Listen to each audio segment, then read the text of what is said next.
கிறிஸ்துவுக்குள் பிரியமானவர்களே, என் அன்பு சகோதர சகோதரிகளே, ஆண்டவர் நாமத்திற்கு சோத்திரம். தினம் ஒரு ஜப வழியாக பேசிக்கொண்டிருப்பது உங்கள் அன்பு சகோதரன் பிரபு.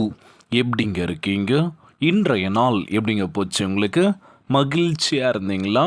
எப்போவுமே சந்தோஷமா இருங்க. கிறிஸ்துவானவர் மகிமையின் நம்பிக்கையாக உங்களுக்குள் இருப்பதை இந்த ரகசியம். கொலேசியர் 1 இறைத்திருவசனம் 27 சொல்லப்பட்ட அழகான வார்த்தைங்க. தாவீது தன் வாழ்க்கையில் இந்த மகிமையை அனுபவித்தான். நம் ஆண்டவராகிய இயேசு கிறிஸ்து நம்ம வாழ்க்கையில் பல அற்புதங்களை அதிசயங்களை காண செய்ய போகின்ற தருணத்தில் நம்ம என்ன பண்ணலாம்? நம்ம வாழ்க்கைக்கு என்ன தேவை?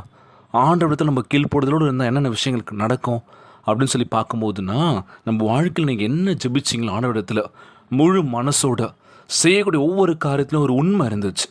ஆண்டவராகிய இயேசு கிறிஸ்து நிறைய பேரோட வாழ்க்கையில் பல அற்புதங்களை செஞ்சுருக்கலாம். அவங்க வாழ்க்கையை உயர்த்திருக்கலாம். நம்ம வாயை பொழந்து பார்த்துருப்போம், இவங்க ஒரு காலகட்டத்தில் எப்படி இருந்தாங்களோ இப்போ எப்படி ஆகிட்டாங்களோ அப்படின்னு சொல்லி. ஸோ காரணத்தை விசாரிக்கும் போது சொல்லுவாங்களாம், நான் ஆண்டவருக்குள்ளாக முழு ஈடுபாடோட உபாசம் இருந்து ஃபாஸ்டிங் ப்ரேயர்லாம் இருந்து நான் ஜெபித்தேன், என்னையை நான் அர்ப்பணித்தேன், இப்போ நான் நல்லா இருக்கேன், முழுமையான ஆண்டவருக்குள்ளாக என்னை அர்ப்பணித்து இப்போ நான் ஊழியம் பண்ணிகிட்ருக்கேன்னு சொல்லி எத்தனை பேர் சாட்சி சொல்லுவாங்களே. ஸோ நம்ம ஆண்டவராகிய இயேசுக்கு நம்ம வாழ்க்கையில் பல அற்புதங்களையும் செய்யணும், எல்லாம் பண்ணோம் அப்படின்னா நீ உன்னுக்குள்ளாக உன்னை நீ மாற்ற ஆரம்பிக்கணும். தப்பான விஷயங்கள், தவறான பழக்க வழக்கங்கள், கீழ்ப்படுதல் இல்லாமல் நம்ம சுற்றி தெரிஞ்சிருப்போம். அதெல்லாம் விட்டுட்டு ஆண்டவருக்காக உண்மையுள்ள ஒரு பிள்ளையாக நம்ம இருக்கலாமா? நிச்சயமாக நம்ம வாழ்க்கை நிலைமை மாற்றக்கூடிய வல்லமை நம்ம ஆண்டவராகிய இயேசு கிறிஸ்துக்கு இருக்குங்க. கர்த்தாவே, நீர் என் மகிமையாக இருக்கின்றீர் என்று நீர் மகிமையினாலும் கனத்தினாலும் அவனை முடிசூட்டினீர். திருப்பாடல் 3:3 பாருங்கள். அடுத்தது 8:5 எடுத்து வச்சு பாருங்கள். நம்ம ஆண்டவராகிய இயேசு கிறிஸ்து மகிமையின் மேல் மகிமையை கொடுக்க போகின்றார். மகிமையினால் நிரப்பப்பட்டு பிறகு என்ன நடக்கும் அப்படின்னு சொல்லி ஒரு கேள்வி இருக்கலாம்.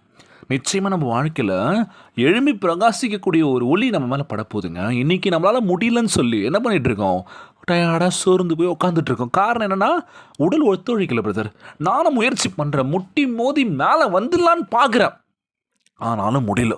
ஏதோ ஒரு தடுமாற்றம் எங்களுக்கு எனர்ஜி இல்லை பிரதர். வாழ்க்கையில் எழும்பி பிரகாசி, உன் ஒளி வந்தது, ஆண்டுடைய மகிமை உன்மேல் உதித்தது.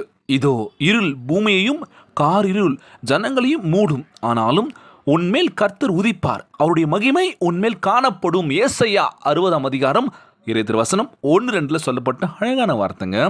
எழும்பி பிரகாசி, உன் ஒளி வந்து விட்டது, ஆண்டுடைய மகிமை உன்மேல் உதித்தது. இதோ இருள் பூமியையும் காரிருள் ஜனங்களையும் மூடும், ஆனாலும் உன்மேல் ஆண்டவர் உதிப்பார், அவருடைய மகிமை உன்மேல் காணப்படும். அழகான வார்த்தைங்க. இன்றைய நாள் நம்ம ஆண்டவராக இயேசு கிறிஸ்துக்கு நம்ம எவ்வளோ நேரம் நம்ம டைம் ஸ்பெண்ட் பண்ணுறோம்? அவருக்காக நேரத்தை ஒதுக்குறீங்களா? குறிதான் பிரதர். ஏன்னா வாழ்க்கையில் ஓடுறதுக்கே கரெக்டாக இருக்குல்ல, அவருக்கு எங்கே நாங்கள் நேரத்தை செலவழிக்க முடியும்? ஜெபத்தை எங்கே கேட்க முடியுது? யூடியூப்பில் அப்லோட் பண்ணுற எத்தனை பேர் கேட்குறாங்க, எத்தனை பேர் கேட்காம இருக்காங்களோ?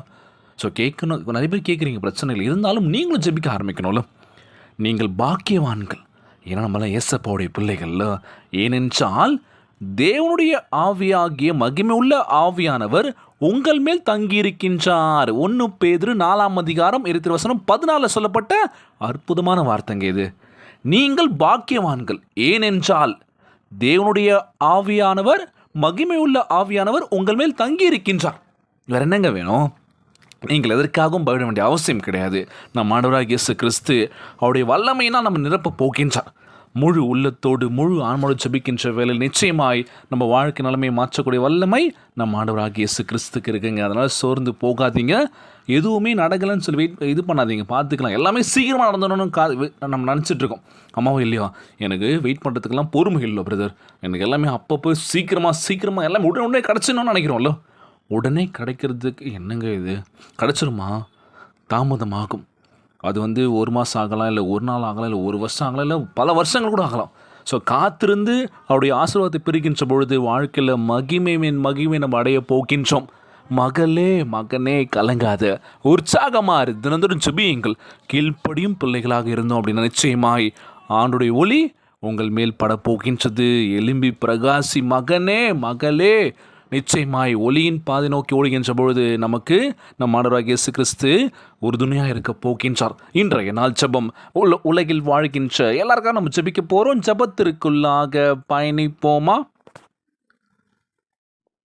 கிறிஸ்துவுக்குள் பிரியமானவர்களே, என் அன்பு சகோதர சகோதரிகளே, ஆண்டவர் நாமத்திற்கு சோத்திரம். தினம் ஒரு ஜெப வழியாக பேசிக்கொண்டிருப்பது உங்கள் அன்பு சகோதரன் பிரபு.